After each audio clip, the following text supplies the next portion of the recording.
En el video de hoy vamos a continuar estudiando cómo está conformada la sociedad argentina hacia 1880. Recordemos que habíamos hablado de la llegada de inmigrantes por la falta de mano de obra en Argentina y también esta sociedad conformada por la élite, la clase terrateniente. Vamos a tratar de profundizar un poco en la composición de esta sociedad y el rol de estos inmigrantes, si acceden o no a la tierra y por qué, el por qué vienen, dónde terminan viviendo, de qué trabajan y demás.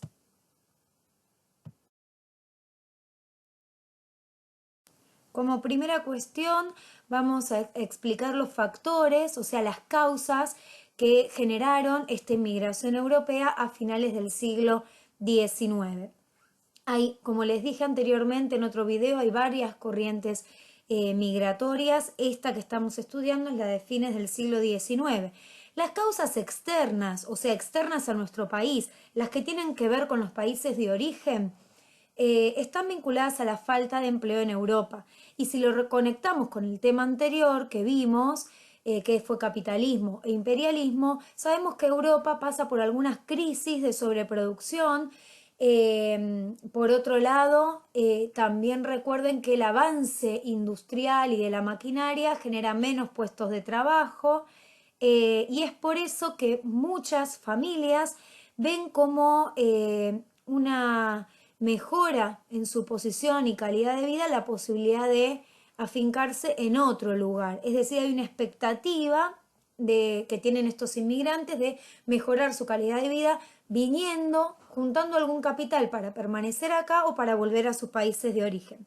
Y por otro lado, por los avances tecnológicos también de la segunda revolución industrial, al hacer más rápido las comunicaciones y los transportes, también hace que baje el costo de ese traslado. Entonces estos serían los factores externos. Acá vemos la propaganda de una compañía de barcos que realizaba los viajes entre Italia y América.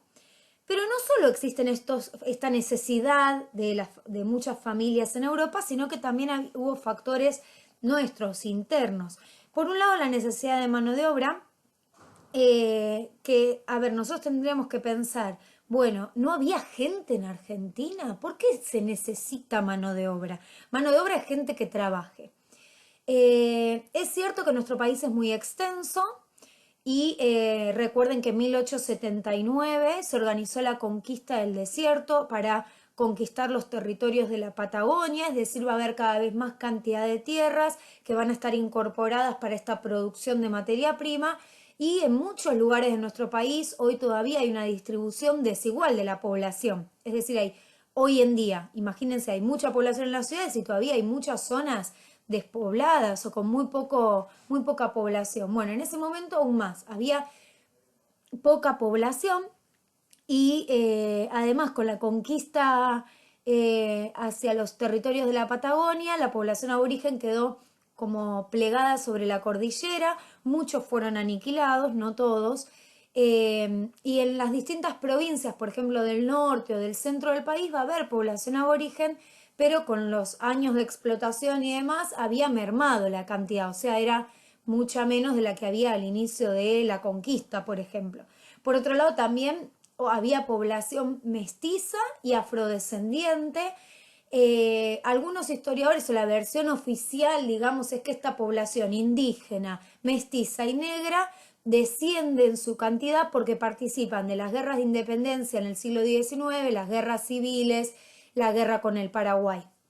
Pero lo cierto es que no desaparece esta población. Puede ser que baje la cantidad, pero no desaparece la población nativa, repito, mestiza, que surge de las mezclas, y la población afrodescendiente. Lo que en esa época se llamaba la población negra, directamente por asimilarla al color de piel.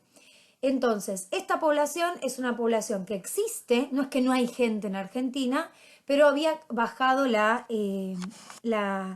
cantidad, ¿sí? Y por eso se necesita mano de obra. Y además porque hay mucha tierra y hay que trabajarla. Entonces el Estado Nacional Argentino genera una propaganda, abre agencias en Europa, en las embajadas, para fomentar la inmigración. Y para fomentar les prometen a las familias de inmigrantes que acá los vamos a recibir, que van a tener posibilidad de financiar el viaje, es decir, ir pagándolo, que cuando lleguen van a poder estar unos días en el hotel de inmigrantes, que los van a alojar ahí hasta que encuentren el lugar definitivo. Hay una promesa de tierras también y de alimentación para esos primeros días. Todo con ayuda estatal, no es que era todo un regalo, había, por ejemplo, el pasaje se podía financiar, bueno, o sea que era fácil para el que tuviera algún ahorro o lo consiguiera venir. Y además piensen que también está presente como factor no solo la idea de que hay que poblar este territorio, porque acá había gente, sino que para Sarmiento, para Alberdi, que fueron los ideólogos de, de esta idea de civilización y barbarie, para ellos había que traer inmigrantes europeos que nos iban a aportar la civilización. Y mejor iba a ser si llegaban del norte de Europa, la Europa industrializada, ¿sí? Para ellos era población, recuerden que estamos en la época del darwinismo social, por lo tanto para ellos era una población superior a la población que había en América, que van a considerar bárbara. Aquí la imagen del hotel de inmigrantes, que ya hicimos el recorrido, así que ya lo conocen. ¿Por qué los inmigrantes finalmente vienen con la idea de trabajar la tierra? La mayoría de los inmigrantes que vinieron eran familias campesinas en Europa, porque terminan viniendo los más empobrecidos de las zonas del sur de España, de Italia, del sur de Europa, que no estaban tan industrializadas, pero que comenzaban esa industrialización y entonces mucha gente del campo iba a la ciudad a conseguir trabajo, no conseguía y entonces, bueno, vinieron con la promesa de la tierra. ¿Por qué no acceden? El régimen de la tierra en nuestro país es latifundista, es decir, el latifundio es una gran extensión de tierra que es propiedad de una familia. O sea que hay grandes extensiones de tierra, pero no están repartidas. Es decir, hay pocas familias que son dueñas de extensiones muy grandes. No hay minifundios. En otros países hay minifundios. Hay porciones de tierra más pequeñas para más cantidad de familias. Acá, si las porciones de tierra son grandes, son pocas familias las que son dueñas de las tierras. Por eso los que se benefician con este modelo económico son los dueños de las tierras donde se produce la materia prima. Pero este sector social no las va a trabajar las tierras, por eso necesita la mano de obra, ¿sí? Entonces, la tierra está en manos de esta clase terrateniente, de esta élite. Miren los sombreros que usan, ¿no? Son personas de una clase muy alta, muy enriquecida. Y además, los inmigrantes vienen con poco capital, como para comprar una gran extensión de tierra, era casi imposible. No se les entregaron tierras salvo a los primeros que llegaron, ya lo voy a explicar. Por otro lado, el trabajo en el área rural es estacional, porque es por la cosecha y la siembra. Entonces es por estaciones, por épocas del año. Hay momentos en donde no hay tanto trabajo y el que no tiene un capital no se puede quedar. ¿Quiénes sí se quedan en las zonas rurales?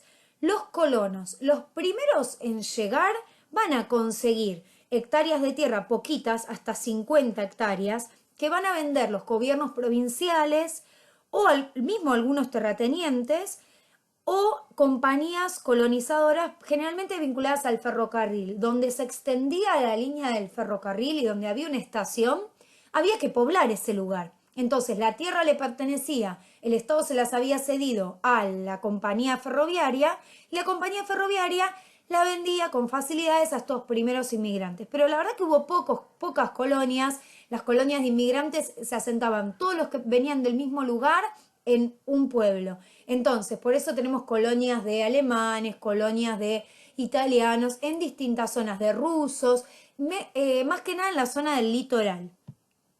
En la zona de Buenos Aires prácticamente no se dio.